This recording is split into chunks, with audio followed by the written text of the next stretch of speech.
Hello. In order to revise the method that we are following in the Newtonian approach, so let us discuss two examples. One is that of the Atwood's machine. I hope that you are familiar with the concept of Atwood's machine.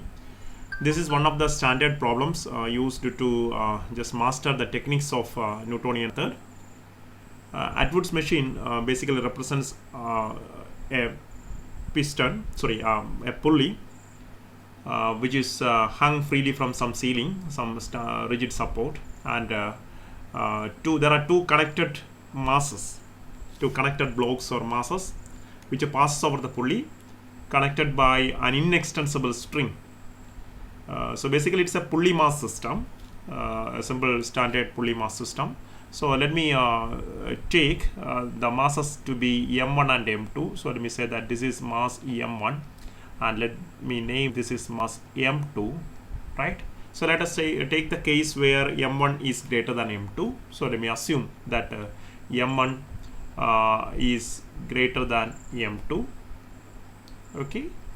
And we make further assumptions regarding the system that friction is neglected, no friction or frictionless system, okay? So these assumptions will make our analysis simple, frictionless.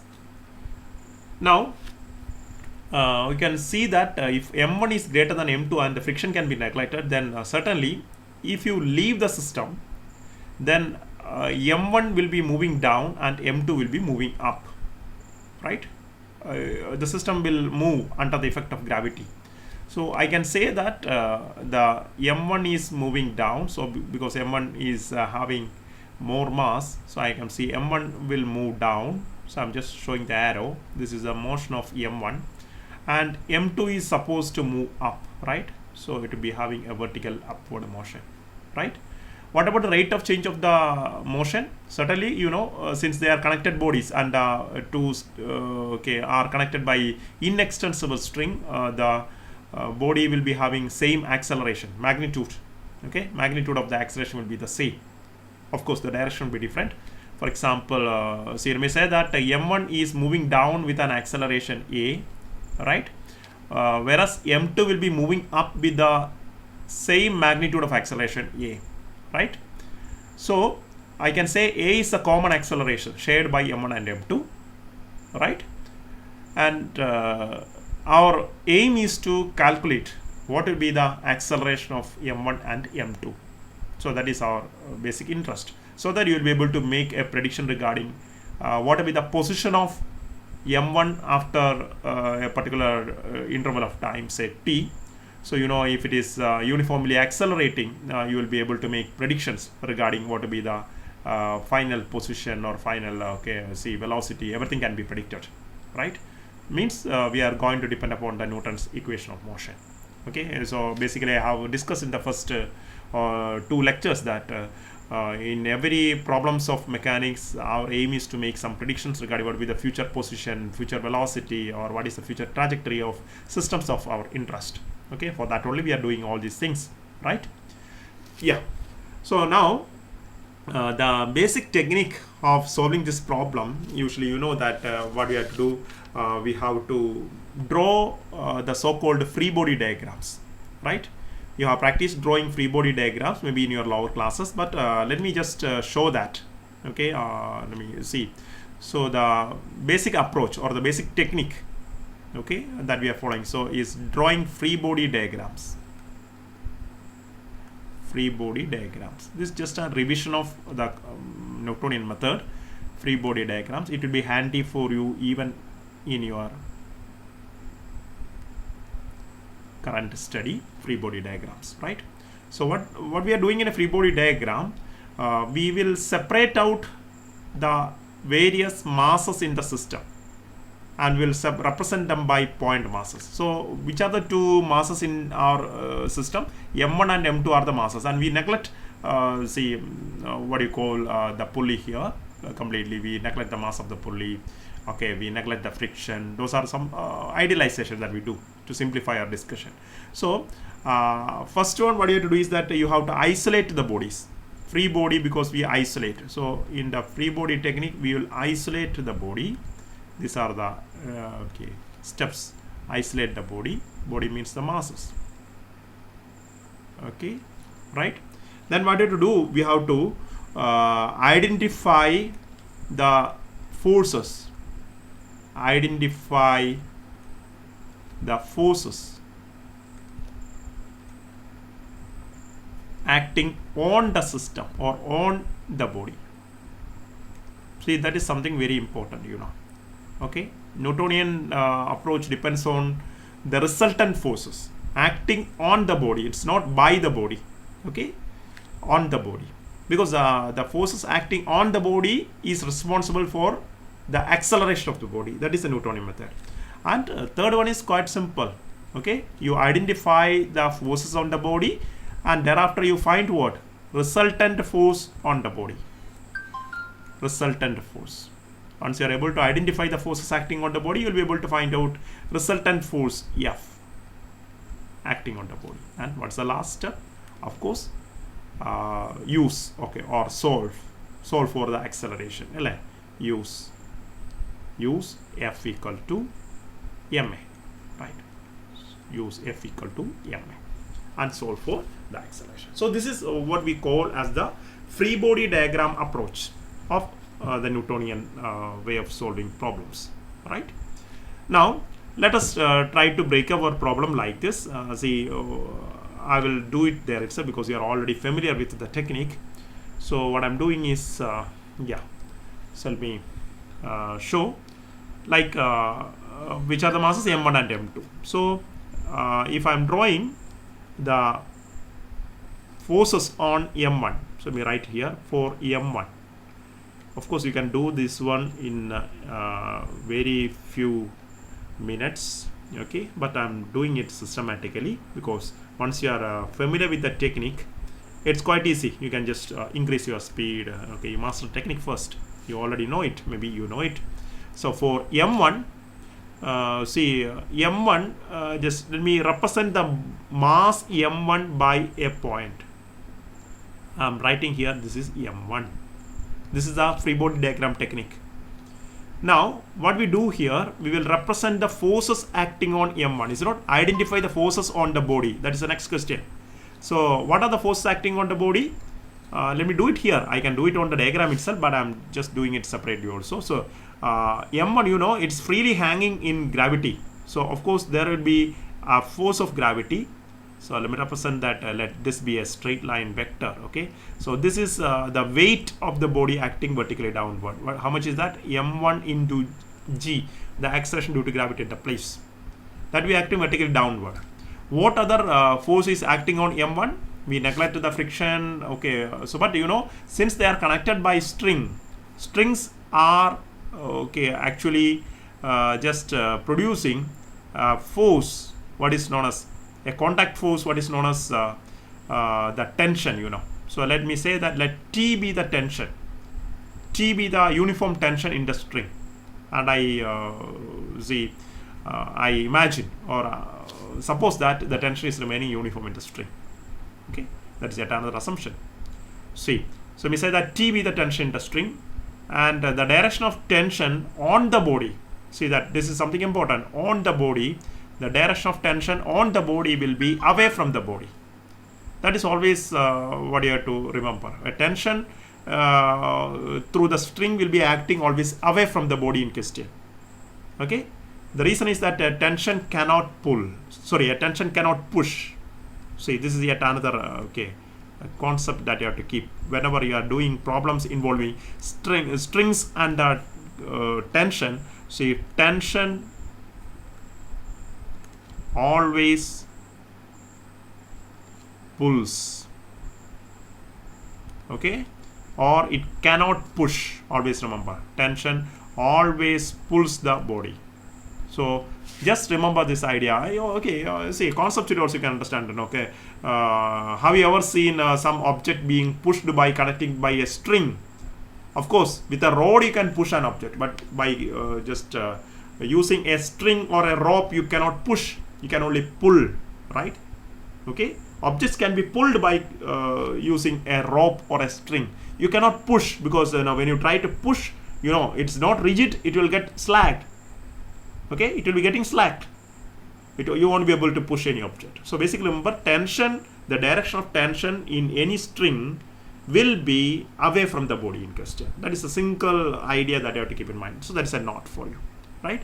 So tension is acting upward, right? So T is acting upward. Now let's analyze the second body also here. See, the second body, I'm just representing M2, right? Okay, so M2, I may say that this is my M2. The weight acting on the body, okay, I'm representing by this vector. So this is M2 into G, right?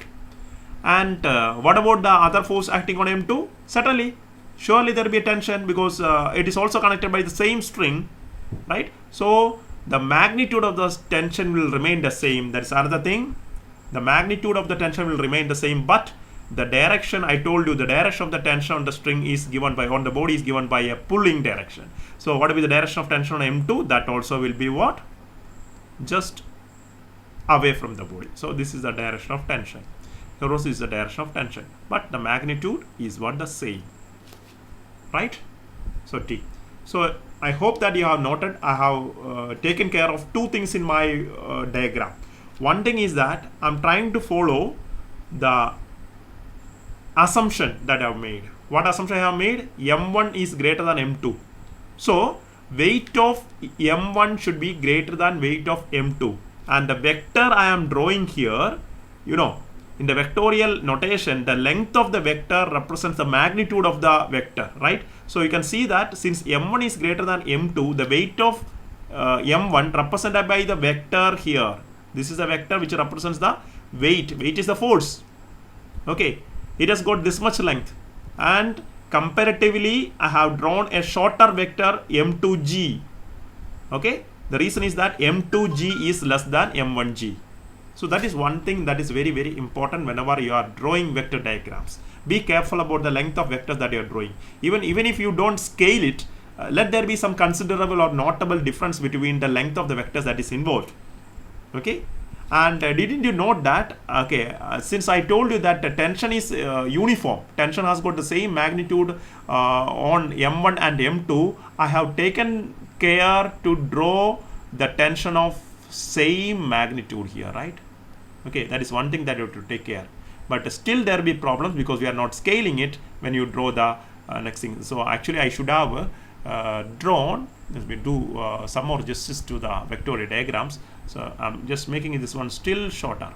You will understand why I have made this one shorter. There is some reason, you will understand it shortly. Okay, or you can just presume why. So I'm just drawing it like this. Otherwise, this particular analysis is not logically correct or pictorially not correct. So this is my M2G. I have made it still shorter, right? Okay, of course. So for M1 and M2, this is the diagram. So I'm just representing the same thing here. Okay, M1, the forces acting are, just see that this is M1G acting downward, this is M1G acting downward, and there is tension T acting upward, right? For M2 also you can have the same free body diagram. So this is the same, this is M2, and the forces acting are, of course, it will be, as I told you, see that the direction memory, this is M2G acting downward, and the tension T is acting upward. See, let both the tension vectors be of the same length, right? So so we have just done the first step, we have done the second step. Now let us find out the third, okay, which is the resultant force F on each one. So for M1, what will be the resultant force? The resultant force, they are 180 degree out of phase. Okay, so the resultant force will be along the, it will be having magnitude equal to the difference between the two, and direction along the direction of the bigger vector. So resultant force will be downward. So this is the direction of the resultant force. So the acceleration will be also downward, because direction of acceleration is given by the direction of the resultant or the net force. F net will give you the direction of the acceleration. So A will be downward. But in the case of M2 here, as you can see, the resultant force will be upward because tension is greater than m2g, right?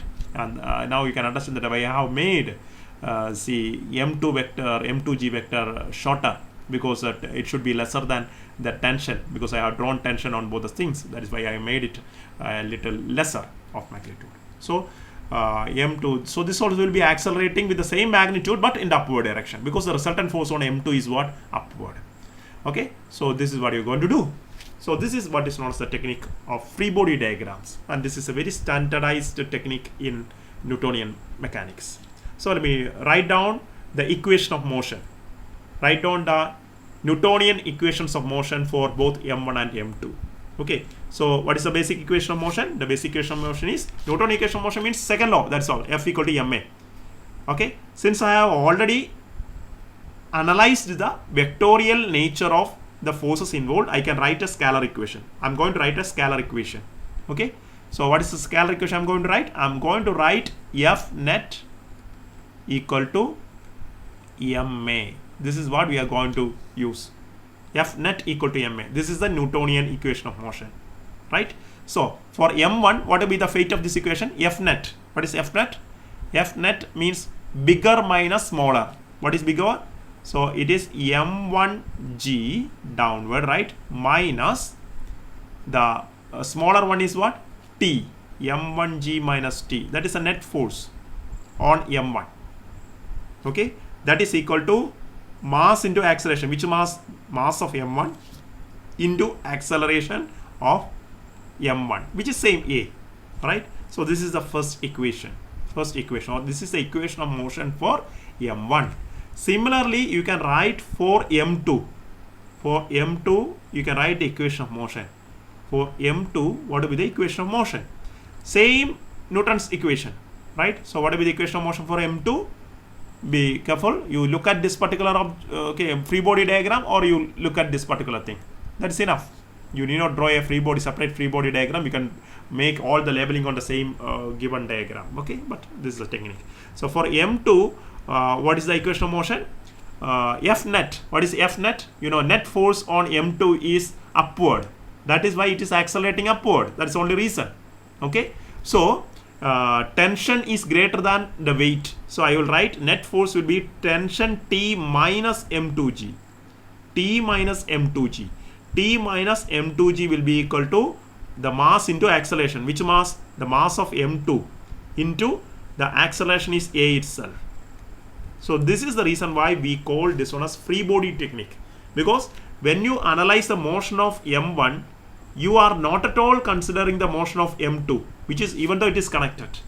And when you write the motion of equation of motion for m2, you are not at all bothered about the presence of m1. So we treat m1 and m2 as free bodies with only the forces acting on that body. We neglect the presence of the other body when we apply F net equal to ma.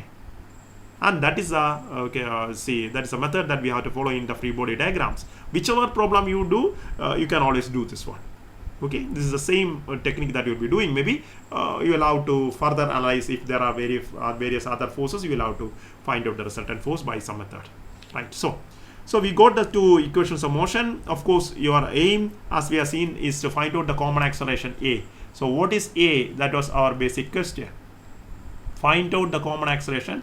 That's a common thing. Once you find out the common acceleration, many other things can be found out. So equation 1 and 2, you have to find out a. What you can do, you know, tension is the unwanted thing here. Tension is an unknown here. Okay, so you can get rid of the tension by just simply from the equation. You can see that you just add equation 1 and 2. So adding equation 1 and 2, what you will get?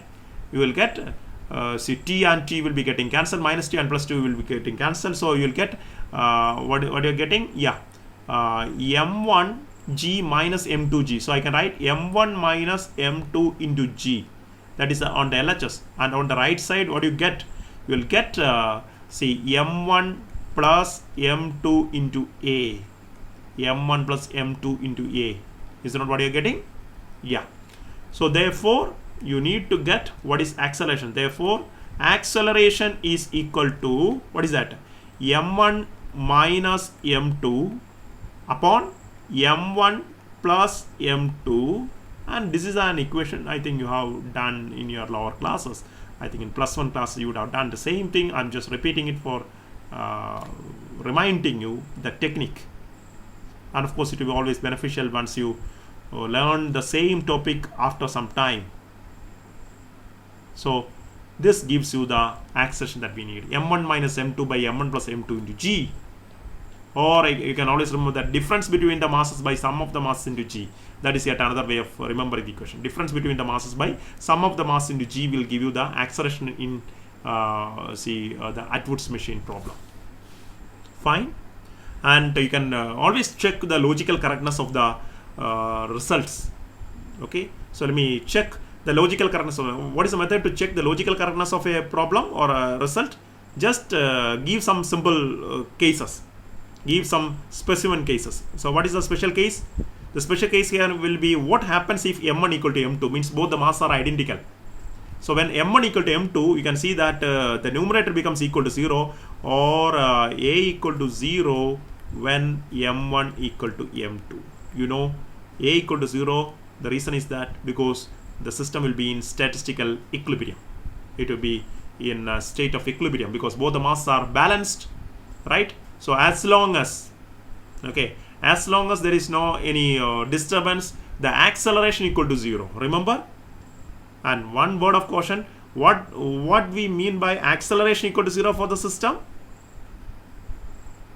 Does it mean that both m1 and m2 are stationary? No, not at all. You know. Okay. Acceleration equal to 0 means either velocity equal to 0 means either m1 and m2 can remain stationary, or what is that? The m1 and m2 may be moving with what? Constant speed, right? Or constant velocity. Okay, both the things can happen, which can make acceleration equal to 0. So if already the body is set into motion, then it will be continuing its what? Motion with a constant velocity. Okay, v equal to 0 or v equal to constant. So there are two possibilities. Please do not forget. That is the meaning of acceleration equal to 0 if m1 equal to m2. So remember, this was only just checking the logical correctness of our equation. Fine. So can you see that this is the Newtonian approach of solving a dynamical problem? Okay. So what we have done, the main step was identifying the forces, various forces acting on the body, and calculating the resultant force, right? So, and you have seen that while calculating the forces on the body, you had to bother about the directions of these forces, right? Then only you can find out the resultant force. So direction of forces are given by the vector nature of the force. That is one reason why we say that Newtonian approach is basically a vectorial approach, right? Unless you consider the direction of the forces involved, you won't be able to get the resultant force directly, right? Okay, so in order to get the resultant force, you need to know what is the vector nature of the quantities involved, whether it is tension or it is a weight. You need to know along which direction the tension is acting, along which direction the weight is acting. All these things should be known, and that was one that will make a complicated problem solution by using Newtonian mechanics a bit more tedious, time consuming. So you should know the directions,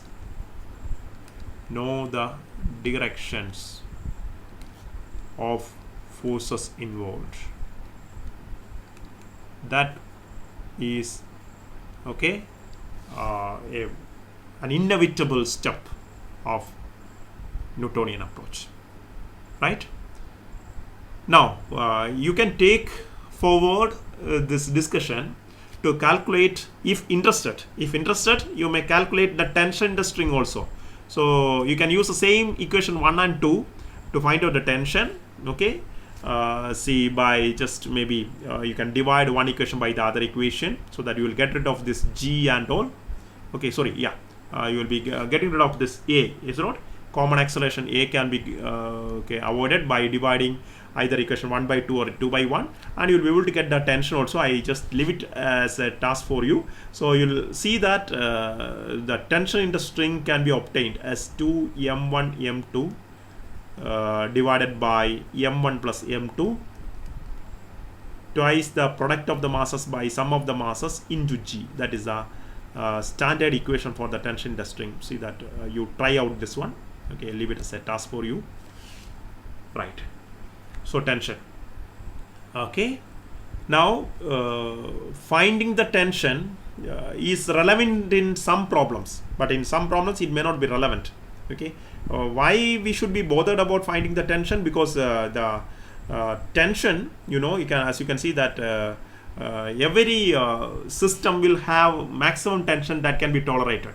For example, if you are using a rope which is passing over a pulley, where do we use this type of Atwood's machine type of systems? See, when you pull water from a well using, okay, നമ്മൾ cut ചെയ്യുന്ന വെള്ളം കോരുന്നു, okay, അപ്പോൾ അവിടെയൊക്കെ ഒരു പുള്ളി സിസ്റ്റമാണ് ഉപയോഗിക്കുന്നത്. അപ്പോൾ ഈ അഡ്വോട്സ് മെഷീൻ്റെ റിയൽ കേസുകളൊക്കെയാണ് അങ്ങനെയുള്ള അവസ്ഥകൾ. ഒരു സൈഡിൽ മാസാവാം, മറ്റൊരു സൈഡിൽ M2 എന്നുള്ള വരെ നിങ്ങളുടെ വെയിറ്റ്, ഓക്കെ, അല്ലെങ്കിൽ നിങ്ങൾ പുഷ് ചെയ്യുന്നു, ഓക്കെ, അല്ലെ പുള്ളി ചെയ്യുന്നു, റൈറ്റ്. അപ്പോൾ അതൊക്കെ ഒരു അഡ്വോട്സ് മെഷീൻ്റെ മറ്റൊരു വകഭേദമായിട്ടും കരുതാം. Or there are many other examples of this simple Atwood's machine. Atwood's machine ഇത്രയും പോപ്പുലർ ആവാൻ കാരണം ഈ പുള്ളി കണക്റ്റഡ് ബോഡി പ്രോബ്ലംസിൻ്റെ ഒക്കെ ഒരു സിംബോളിക് അറേഞ്ച്മെൻ്റ് ആയിട്ട് കൊണ്ടാണ്. For example when you discuss the movement of what you call like big cranes, അല്ലേ, വലിയ ക്രെയിനുകളൊക്കെ നിങ്ങൾ കണ്ടിട്ടുണ്ടാവും. ഓക്കെ, വലിയ വെയിറ്റുകളൊക്കെ ഉയർത്താൻ വേണ്ടി ഉപയോഗിക്കുന്ന ക്രെയിൻ സിസ്റ്റത്തിലൊക്കെ it is actually a number of pulleys which are connected.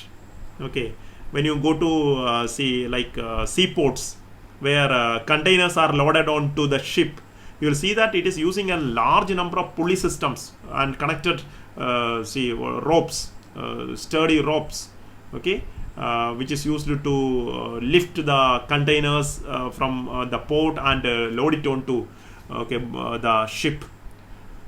And another example is that, yeah, whenever you are using a lift, right, okay, നമ്മുടെ എലിവേറ്റേഴ്സ് അല്ലെങ്കിൽ ലിഫ്റ്റുകളൊക്കെ ഉപയോഗിക്കുമ്പോൾ your cabin is actually pulled. Your cabin in which you are standing, maybe some 10 or 15 people are standing on a cabin. Okay, once the doors are closed, you know that you are being carried up or carried down. What happens is that on the other side there will be some weights. Okay, so many a times you are not able to see what actually is happening. You just push the button and you see yourself moving. Okay, right, what actually is happening is this one. So you are in a cabin, so this is what is happening in a lift.